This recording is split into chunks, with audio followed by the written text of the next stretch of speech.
नमस्कार मैत्रिणींनो. आज या आध्यात्मिक आणि दिव्य प्रवासात आपण जाणून घेणार आहोत पुराणानुसार जपमाळेचे अद्भुत महत्त्व. पुराणांमध्ये माळेला इतकं सामर्थ्य दिलंय की ती केवळ एक पूजा वस्तू नाही, तर मानवाच्या भविष्याला बदलून टाकण्याची शक्ती तिच्यात आहे. आज ही सर्व माहिती शांतपणे मन लावून ऐका.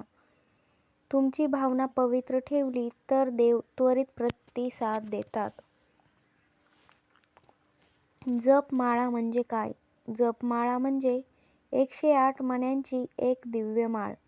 एक एक मणी म्हणजे एक एक ऊर्जा आहे. स्कंद पुराणात म्हटलंय की माळेचा प्रत्येक मणी मनातील एक एक दोष दूर करतो. पुराणातील जपमाळेचा पहिला उल्लेख काय आहे? देवी भागवत, शिवपुराण, नारद पंचरात्र, पद्यपुराण सर्वत्र माळेचा उल्लेख आहे. शिवाजी म्हणतात, जपमाळा हातात घेतल्या क्षणी भक्त आणि देव यांच्यातील अंतरच संपते. जपमाळेचे गूढ विज्ञान ऐका. पुराणात सांगतात की प्रत्येक मण्यामध्ये दिव्य कंपने असतात. ही कंपने मन स्थिर करतात, नकारात्मक विचार जाळून टाकतात, एकाग्रता वाढवतात, कर्मशुद्धी करतात. तुम्हाला माहीत असेल, आपण जेव्हा जप करतो तेव्हा माळ हातात घेतल्यानंतर एक अद्भुत आनंद आपल्या मनामध्ये असतो.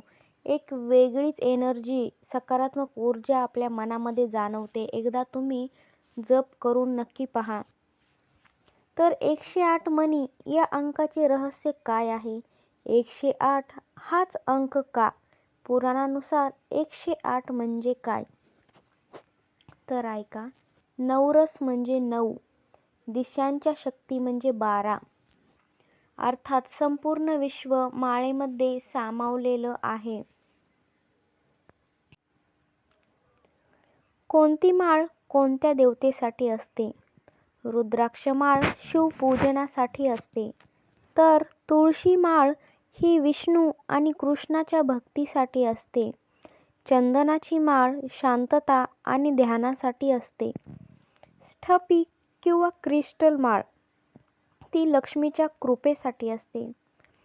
जप करताना माळ कशी धरावी तुम्हाला माहीत आहे का? पुराणामध्ये सांगतात, जप करताना जप उजव्या हातानेच करावा. डाव्या हाताचा स्पर्श त्या हाताला अजिबात होऊ नये. अनामिका आणि मधल्या बोटामध्ये माळ धरावी. तर्जनी, पहिले बोट देवातीत आहे, त्यामुळे तिला माळेला स्पर्श करू देऊ नये. जपमाळेच्या प्रत्येक मण्याचे प्रभाव. मणी 1 ते 27 मनशुद्धीसाठी, 28 ते 54 कर्मशुद्धीसाठी, 55 ते 81 नकारात्मकता नष्ट करण्यासाठी, 82 ते 108 इच्छापूर्ती होण्यासाठी. हे पुराणातील अत्यंत महत्त्वाचं रहस्य आहे. माळ जपाचे आश्चर्यकारक फायदे काय आहेत? तर जपाने मनातील भीती नाहीशी होते, आपल्या आरोग्यामध्ये सुधारणा येते, आळस नष्ट होतो, लक्ष्मी स्थैर्य राहते, भक्ती प्रगट राहते, इष्ट देवाचे त्वरित आपल्याला आशीर्वाद मिळतात. जप करताना होणाऱ्या चमत्कारांचे पुराणातील उल्लेख ऐका. एकनिष्ठ भक्ताने 108 दिवस जप केला तर देव स्वतः त्यांना मार्ग दाखवतात. तुळशी माळ जपणाऱ्या भक्ताचे घर संकटापासून संरक्षण होते. रुद्राक्ष माळेने जप केल्यास पितृदोष शमत जातो. माळ कधी पवित्र राहते आणि कधी अपवित्र असते? अपवित्र वस्तू स्पर्श करू नये. झोपताना माळ दूर ठेवावी. देवाजवळ किंवा पूजा घरातच ठेवावी. जपमाळेचा योग्य दिवस आणि योग्य वेळ कोणती? पुराण सांगतात की जिथे माळ असते ब्रह्ममुहूर्त सर्वात उत्तम आहे. सोमवारी शिवाचा जप करावा, गुरुवारी विष्णू आणि दत्ताचा जप करावा, तर तसेच शुक्रवारी लक्ष्मीचा जप करावा.